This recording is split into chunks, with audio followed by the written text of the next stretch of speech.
Hello and welcome to Doha, where I've just stepped off a 6.5-hour flight from London Heathrow on Qatar Airways A380. Now, it's not the QSuite, but did it stand up to the test of time? Let's find out.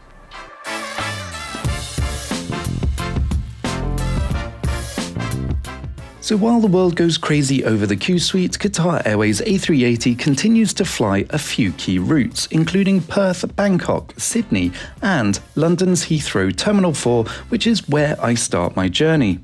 With up to 9 daily flights, this is one of Qatar Airways' most important routes, and as such, the airline has created a dedicated check-in area that rivals Virgin Atlantic and British Airways when it comes to its premium passengers.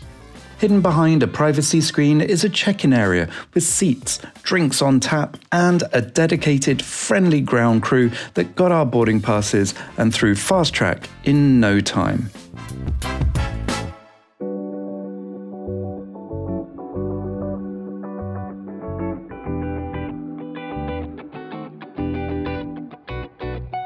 Terminal 4 isn't my favourite of terminals, but the Qatar Airways lounge certainly makes up for it, with familiar design nods reflecting the glorious polished stone interiors of the lounges in Doha.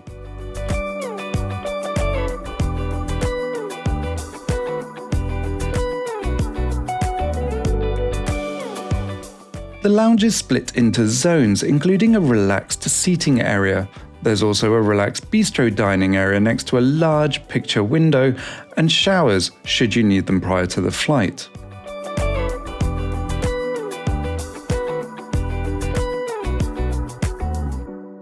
There are also a few self-service stations with excellent wines on tap, but hidden behind the deli and cocktail bar is an a la carte dining room.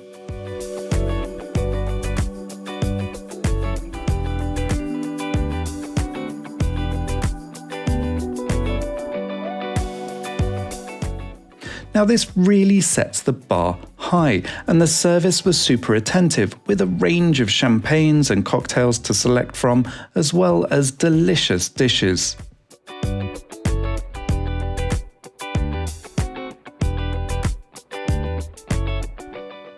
The restaurant has a full service approach and managed to turn tables pretty quickly, allowing almost everyone to enjoy a meal before stepping on board. Some of our favourites include the sushi, homemade pasta, and chicken saltimbocca.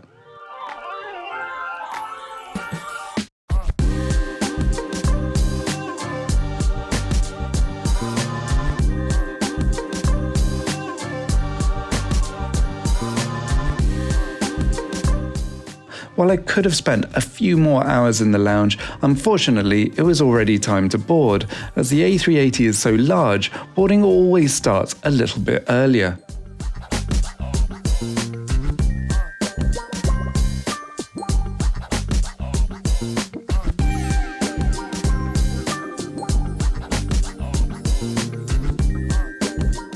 Now, as I stepped on board, there were two things that were quickly apparent. One, that the crew was super friendly and relaxed. Now this is a step change from the previously more robotic approach. And two, the cabin felt so open and airy.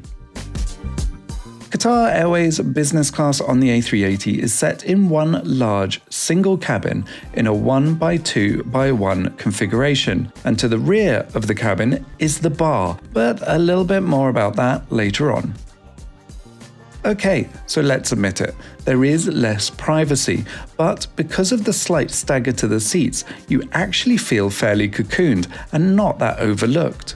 The seats themselves are large and arranged in a herringbone configuration, which maximizes space. They were definitely comfortable and, considering their age, have been perfectly maintained. When it comes to seating, for me the centre pairs are perfect for a couple, while the window seats, in their burgundy colour, are the best seats in the house if you're travelling alone. As I settled in, it was time to take a look around. First things first, seat controls. Weirdly cartoony, but easy to work out. In the centre pairs, there's also a privacy divider, which can be raised or lowered if you're travelling together.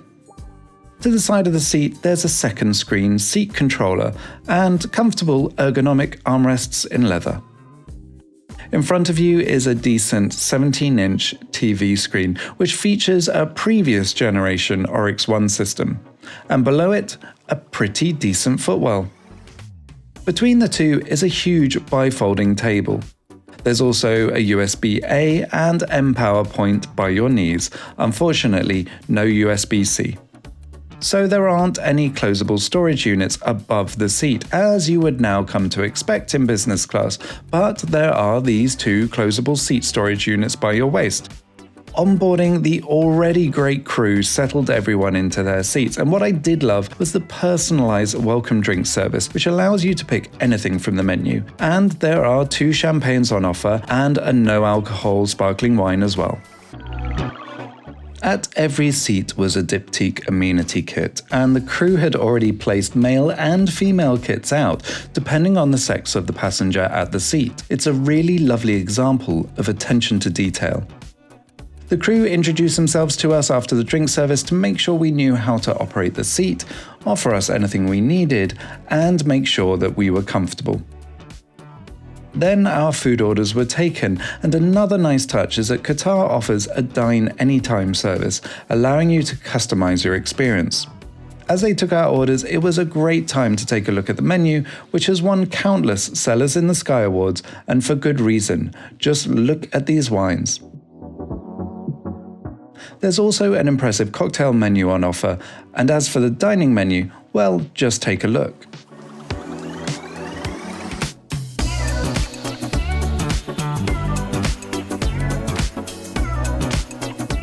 Now, it's good to point out that Qatar Airways has brought back a caviar service in business class, but unfortunately that's only on certain flights leaving Doha, so this flight didn't offer it.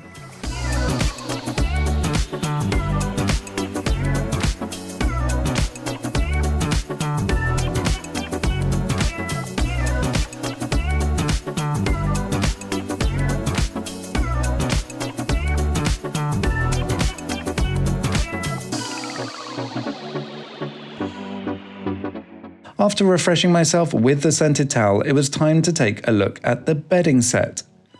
Big plush bedding was paired with pyjamas in business class.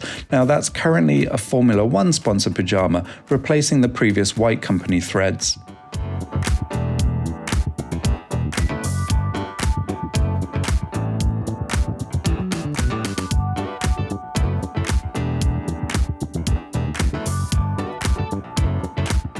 The amenity kits are pretty comprehensive, with a wide range of amenities, including an eau de toilette and skincare set from Diptyque. What was really noticeable, especially after flying Cathay, was the resolution of the cameras on the A380. They are great to have, but they are a little bit blurry.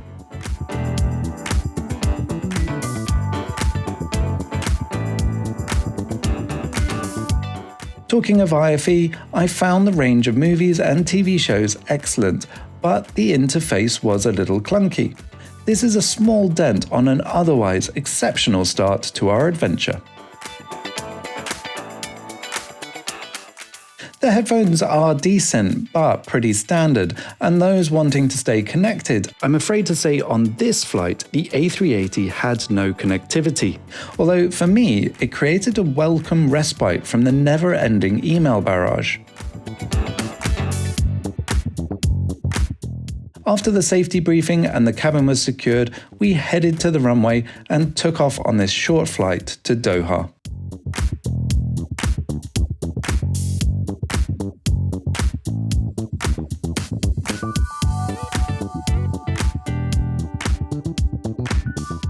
Shortly after takeoff, we were offered traditional dates and Arabic coffee, a lovely, if now expected, example of Arabic hospitality on a flight to the Middle East.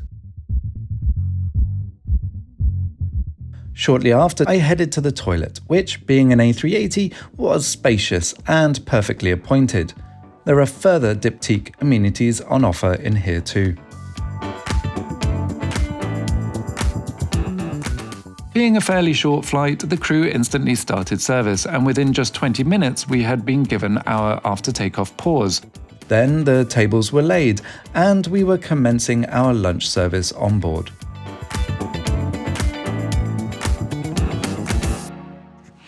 I love Qatar Airways diningware, and just like Turkish Airlines, the airline offers a candlelit meal, which is an elegant touch to create an ambiance within your seat.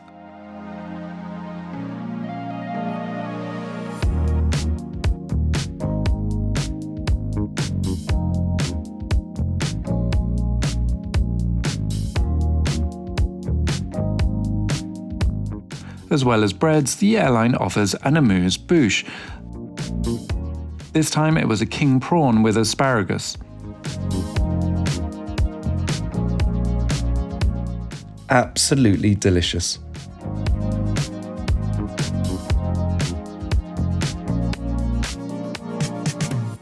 Afterwards, appetizers, and of course I opted for the Arabic meze, which has a huge portion of dips to wade through.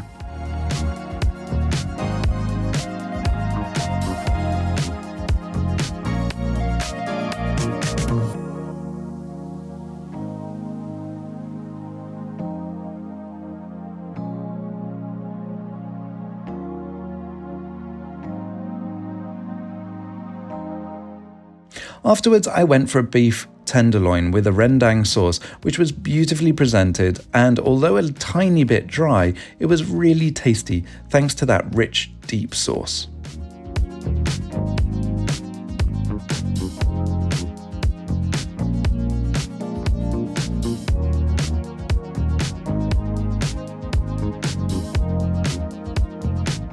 Now, one thing that feels a little bit off in comparison to the rest of the diningware is the wine glass, which feels a little less refined in comparison to the champagne flutes or water glasses. After the main course, I opted for the cheese plate. Again, I'm not a fan of cheese, but I will always try it on a flight, for the sake of the review, of course. This was followed by a decadent chocolate dessert and teas and coffees.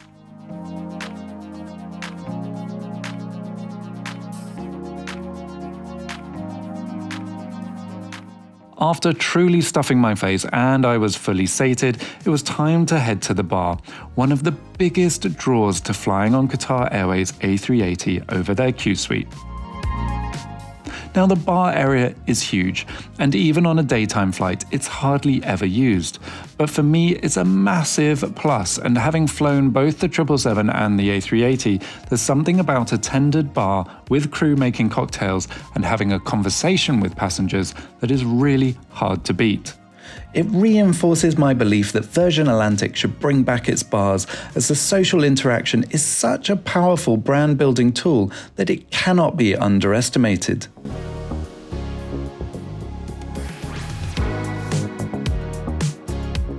The Qatar Airways crew took great pleasure in getting to know their passengers.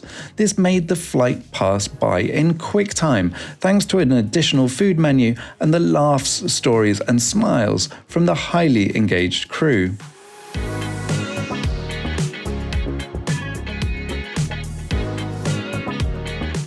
Sadly, I had to head back to my seat to get some work done before grabbing a pre-landing snack.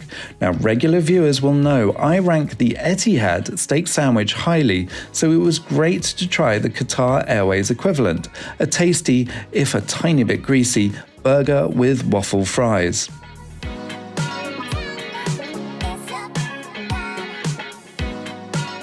It definitely hit the spot.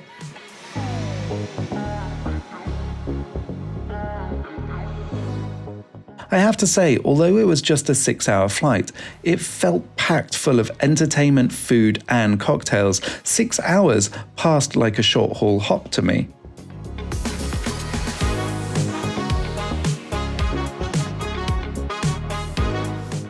After this, the mood light came on and the cabin got itself ready for arrival with another scented hot towel.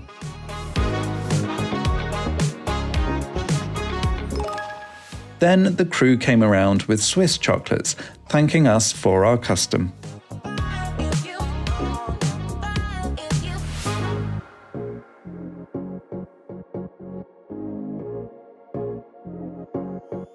As we descended down into Doha, I was so happy to have experienced Qatar Airways A380 again. At one point, I thought I'd never get a second chance, but this time was just as good as my previous experience, and in my personal view, it was better in many ways to the QSuite.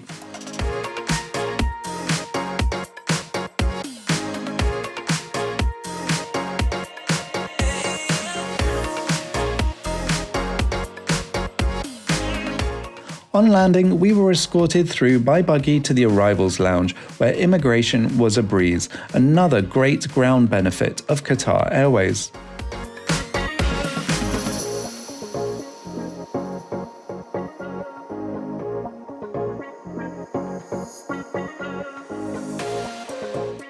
So, from the impressive ground experience in an outstation like Heathrow that punched above its weight, to the light and airy cabins and large comfy seats, generous amenities and gorgeous food, there was plenty to enjoy.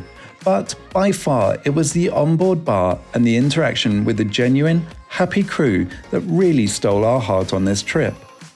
So the question still stands, and we'd love for you to let us know. Next time you fly Qatar Airways, would you prefer the QSuite or the A380 with its spacious bar? Thanks again for watching, do subscribe, and until next time, safe flying.